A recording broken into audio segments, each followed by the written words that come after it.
सरकार को हम लोग ईंट का ईंट बजा देंगे और सरकार में देखेंगे कि कितनी ताकत है कि सरकार बना सकते हैं किसी की सरकार से कान पकड़ के बाहर। और हमारे महिला जो बहनें थी उन पर लाठियां चलाई, उनके साथ धक्का मुक्की की और पटना पुलिस के पास एक भी महिला गुंडों के द्वारा गांधी मैदान के फाटक बंद करवाने का कुत्सित प्रयास किया। प्रदर्शनकारियों को इसी गांधी मैदान के चहारदीवारी में 7 दिन पैदल चल करके हजारों की संख्या में हम लोग पटना पहुँचे, पैर में छाला लेकर के। उसके बाद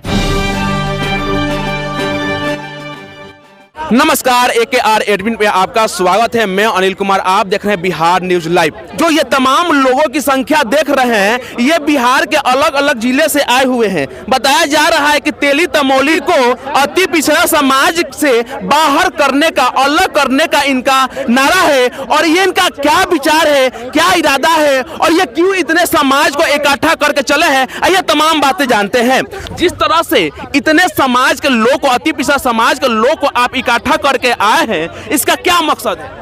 ये 2015 में जब नीतीश कुमार जी बिहार के मुख्यमंत्री उस समय भी थे और उनके साथ लालू प्रसाद यादव जी भी थे, दोनों ने मिल करके एक ऐसा काला कानून लाया कि बिना वैज्ञानिक सर्वे किए हुए अपेक्षाकृत जो संपन्न जातियां थी, जैसे तेली, चौरसिया और दांगी, ये तीनों जाति को अति पिछड़ा में मिला दिया गया।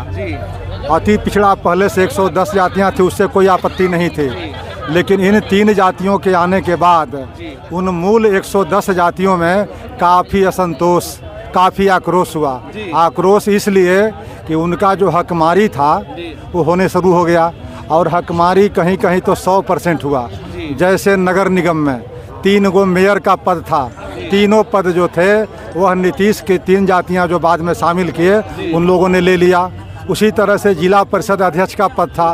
बिहार में 38 ज़िले हैं, 8 जिला के अति पिछड़े के लिए आरक्षित था जिला परिषद चेयरमैन का, उसमें से भी 7 पद चेयरमैन का उन 3 जातियों ने हड़प लिया। इस तरह से नौकरियों में देखे, पंचायती राज चुनाव में देखे, तब अब अति पिछड़ों में, मूल अति पिछड़ों में यानी 110 जातियों में काफ़ी आक्रोश हो गया। इस आक्रोश के प्रदर्शन के लिए हम लोगों ने कोर्ट का दरवाज़ा खटखटाया। उसके बाद हम लोगों ने रथ यात्रा निकाली। रथ यात्रा से भी बात नहीं बनी। धरना प्रदर्शन के बाद हम लोगों ने पद यात्रा शुरू किया जननायक कर्पूरी ठाकुर जी के जन्मस्थली कर्पूरी ग्राम से। 7 दिन पैदल चल करके हजारों की संख्या में हम लोग पटना पहुँचे, पैर में छाला लेकर के। उसके बाद फिर हम लोगों ने मिलर स्कूल मैदान में अति पिछड़ा आरक्षण बचाओ संघर्ष मोर्चा के तत्वाधान में अति पिछड़ा आरक्षण बचाओ सम्मेलन किया और दल के प्रमुख को और सरकार को आगाह किया कि आप समय रहते इसको वापस ले लो। इस बीच में सरकार के मुखिया माननीय नीतीश कुमार जी से व्यक्तिगत तौर पर हमने 1 बार, 2 बार, 3 बार मिलने का काम किया और तीनों बार ने मुख्यमंत्री कहा कि हाँ हमसे गलती हुई है, लेकिन गलती का करेक्शन आज तक उन्होंने नहीं किया। तब हम लोग के सामने कोई चारा नहीं था, तब हम लोगों ने आंदोलन का रुख अख्तियार किया और इसकी भी 15 दिन पहले स्मार पत्र समर्पित किया था कि इन मांगों के लिए हम पटना के गांधी मैदान से बिहार विधानसभा का घेराव करेंगे। तब पर भी सरकार की जू नहीं रहेंगी। आज जब हम लोग बिहार के लगभग हर जिले से, हर जाति के 110 जातियों के लोग आज गांधी मैदान में जुटने का आयोजन था। हम लोग 11:30 बजे यहाँ, 11 बजे आने का प्रोग्राम था, 12:30 बजे यहाँ से निकलने का प्रोग्राम हम लोगों ने बनाया था। 12:30 बजे के पहले यह जो सरकार है पुलिस गुंडों के द्वारा गांधी मैदान के फाटक बंद करवाने का कुत्सित प्रयास किया।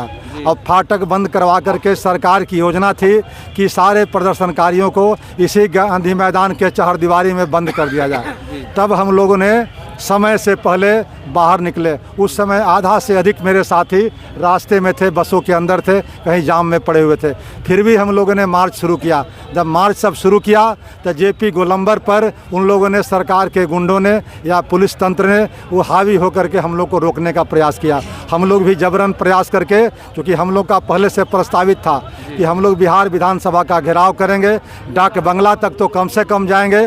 डाक बंगला तक पहले भी हम लोग जाते रहे हैं प्रदर्शन के माध्यम से, लेकिन सरकार इस बार तुली हुई थी कि हमें डाक बंगला नहीं जाने देंगे और हमारे महिला जो बहनें थी उन पर लाठियां चलाई, उनके साथ धक्का मुक्की की और पटना पुलिस के पास एक भी महिला पुलिस नहीं थी। लाठीचार्ज किया, बावजूद भी इसके हम लोगों ने कोई हमला नहीं किया और हम लोगों ने वही समाजवादियों का जो आंदोलन था, गांधी जी का जो सिद्धांत था कि हमला चाहे जैसा होगा हाथ हमारा नहीं उठेगा, उसी सिद्धांत के तर्ज पर हम लोग आगे बढ़ते गए और डाक बंगला चौराहा तक गए और वहां जाकर के हम लोगों ने सभा में तब्दील करके अपनी यह जो 5 सूत्री मांग था उसमें मूल जो हमारा मांग था तेली तमोली दांगी को मूल अति पिछड़ा से बाहर करो। दूसरी जो हमारी मांगे थी कि पंचायती राज और निकाय में जो आरक्षण है अभी प्रदत्त है 20%, उसको बढ़ा के 36% किया जाए जैसा कि सरकार ने जातीय आंकड़े में दर्शाया है। तीसरी मांग थी कि आए दिन हमारे महिलाओं पर, बच्चे बच्चियों पर और पुरुषों पर हत्या, बलात्कार और लूट की घटनाओं का शिकार होना पड़ता है, उसी को रोकने के लिए SC/ST एट्रोसिटीज एक्ट की तरह अति पिछड़ा अत्याचार निवारण कानून बनाई जाए। और चौथी जो हमारी मांग थी कि रोहिणी कमीशन जो आयोग है दिल्ली के अंदर जो रिपोर्ट समर्पित कर दिया है उसको कर्पूरी फार्मूला के तर्ज पर रोहिणी कमीशन को अविलंब लागू किया जाए। और पांचवा जो मांग था जिसमें हम लोगों ने पहले भी मांग किया था कि जननायक कर्पूरी ठाकुर को भारत रत्न दिया जाए, उनके साथ साथ अब्दुल कयूम अंसारी साहब को और उसके साथ पहाड़ पुरुष दशरथ मांझी को।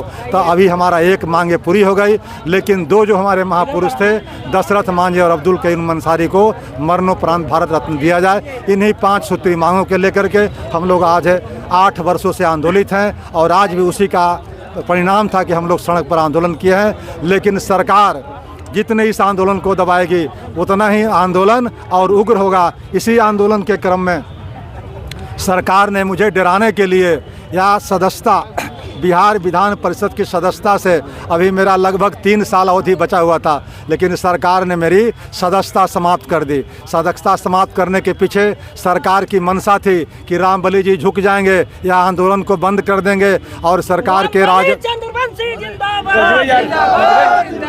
के मुखिया ने कहा कि आप ये आंदोलन करो या MLC रहो। मैंने कहा कि मैं आंदोलन करूंगा, आपको जो कार्रवाई करना हो करो और आगे भी मैं तैयार हूं कि 1 दर्जन बार भी अगर सदस्यता मुझे छोड़नी पड़ेगी तो मैं छोड़ूंगा, लेकिन 110 जातियों का जो मूल सवाल है, उनके जो हकमारी है, उसको मैं बर्दाश्त नहीं करूंगा। और आगे चल कर के अगर इसी तरह हमारा लोग गोलबंद रहे तो हम लोग चाहते हैं कि दलितों और आदिवासियों के साथ मिलकर के बिहार में एक तीसरी ताकत खड़ा की जाए अति पिछड़ों की, क्योंकि आज तक जननायक कर्पूरी ठाकुर के बाद अति पिछड़ों की रहनुमाई, आज तक जननायक कर्पूरी ठाकुर जी के बाद अति पिछड़ों का सवाल को सुनने वाला कोई सरकार नहीं है, कोई पार्टी नहीं है। इसलिए हम लोगों ने इस तरह की कार्रवाई करने के लिए बाध्य हुआ है। और हमारे बीच में आज जितने लोग आए हैं, जितनी महिलाएं और बहनें हमारे आई हैं, सबको हम लोग, बहुत से लोग तो रास्ते में रह गए हैं, बहुत लोग अभी पहुँच रहे हैं, सबको हम लोग धन्यवाद देते हैं। प्रश्न रहेगा, जो तेली तमोली डांगी समाज के लोग हैं वो तो आरोप लगाएंगे ना कि अति पिछड़ा से हमें क्यों अलग किया जा रहा है। उन लोग के भी समाज में कहीं ना कहीं गरीबी वर्ग के लोग हैं। देखिए, तेली तमोली अपेक्षाकृत संपन्न जातियां हैं। अब उनसे हमारी व्यक्तिगत कोई पूर्वाग्रह नहीं है, लेकिन उनको एक आप अलग कैटेगरी बना दीजिए। जितनी उनकी आबादी है उस आबादी के अनुपात में उनको एक अलग कैटेगरी बना के आरक्षण दीजिए, उससे मेरा कोई लेना देना नहीं। क्या लगता है कि सरकार आपकी मांगों को पूरा करेगी? सरकार तो बाध्य होकर के पूरा करेगी, और अगर नहीं पूरा करेगी तो आगामी चुनाव में सरकार को हम लोग ईंट का ईंट बजा देंगे और सरकार में देखेंगे कि कितनी ताकत है। अगर मूल अति पिछड़ा 110 जातियां 36% 40% के लोग तैयार हो जाएंगे तो किसी की सरकार बना सकते हैं, किसी की सरकार से कान पकड़ के बाहर कर सकते हैं। ये ताकत मूल अति पिछड़ों में है। जिस प्रकार से अति पिछड़ा समाज के लोग यहाँ पे पटना के गांधी मैदान में इकट्ठा हुए हैं, तमाम बिहार के अलग अलग जिले से आए हुए हैं। इनका मांग है तेली तमोली डोंगी समाज के अति पिछड़ा वर्ग से अलग कर दिया जाए, क्योंकि अति पिछड़ा समाज में 110 जातियां हैं और तेली तमोली जो डोंगी समाज के लोग हैं 110 जातियां का हक मार रहे हैं। इस पे आपकी क्या राय है, आपकी क्या प्रतिपक्ष है, कमेंट बॉक्स में जरूर बताइएगा। मिलते हैं नेक्स्ट अपडेट के साथ। नमस्कार।